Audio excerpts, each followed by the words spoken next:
औज़ु बिल्लाहि मिनश शैतानिर रजीम बिस्मिल्लाहिर रहमानिर रहीम।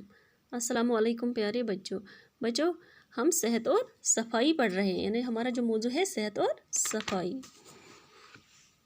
तो बच्चों यहाँ तक हमने ये पढ़ा है, आज हमें यहाँ से पढ़ना है। हवा और पानी के बाद सबसे ज़रूरी चीज़ ग़िज़ा है, यानी कि हवा और पानी के बाद सबसे ज़्यादा ज़रूरी चीज़ क्या है? ग़िज़ा। हमारी सेहत का इन्हिसार ग़िज़ा के दुरुस्त इंतखाब पर है, और हमारे सेहत का इन्हिसार किस पर है? ग़िज़ा के दुरुस्त इंतखाब पर। लिहाजा ग़िज़ा का इंतखाब ऐसा होना चाहिए जो पूरे जिस्म की नशोनुमा के लिए मुफीद हो, और हमें ऐसे ग़िज़ा का इंतखाब करना चाहिए जो हमारे पूरे जिस्म की नशोनुमा के लिए मुफीद हो और हमें तंदुरुस्त रखे, यानी कि ऐसा ग़िज़ा खाना चाहिए जो हमें तंदुरुस्त रखे।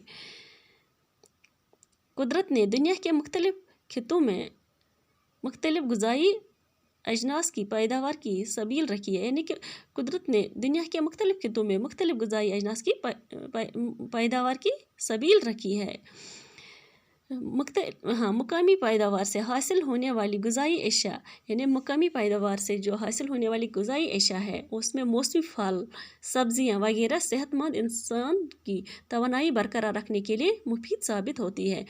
यानी कि मौसमी फल जो है, सब्ज़ियाँ वगैरह सेहतमंद इंसान की तवानाई बरकरार रखने में के लिए मुफीद साबित होती हैं।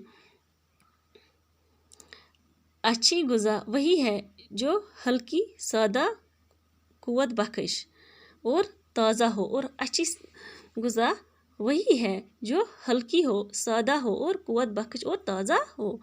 ग़िज़ा के इंतखाब में इस बात का भी ख्याल रखना चाहिए, और हमें ग़िज़ा का इंतखाब करते वक्त इस बात का ख्याल रखना चाहिए कि हम जो ग़िज़ा खा रहे हैं क्या उसमें वो सब हमें मिल रहा है जो हमारे सेहत के लिए ज़रूरी है, वो सब चीज़ें हमें मिल रही है जो हमारे सेहत के लिए ज़रूरी है कि जिस्म की नशोनुमा के लिए ज़रूरी अज्जा मसलन प्रोटीन, हयातीन, नशास्ता, शक्कर, चिकनाई और नमक वगैरह इसमें मौजूद हों। यानी कि हमें ग़िज़ा का इंतखाब करते वक्त इस बात का ख्याल रखना चाहिए कि वाकई हमें वो सभी चीज़ें मिल रही है जो हमारे सेहत के लिए ज़रूरी है। हम जो ग़िज़ा खा रहे हैं क्या इसमें वो सभी चीज़ें मौजूद है जो हमारी सेहत के लिए ज़रूरी है। तो बच्चों आज हम इतना ही पढ़ेंगे। अल्लाह हाफ़िज़।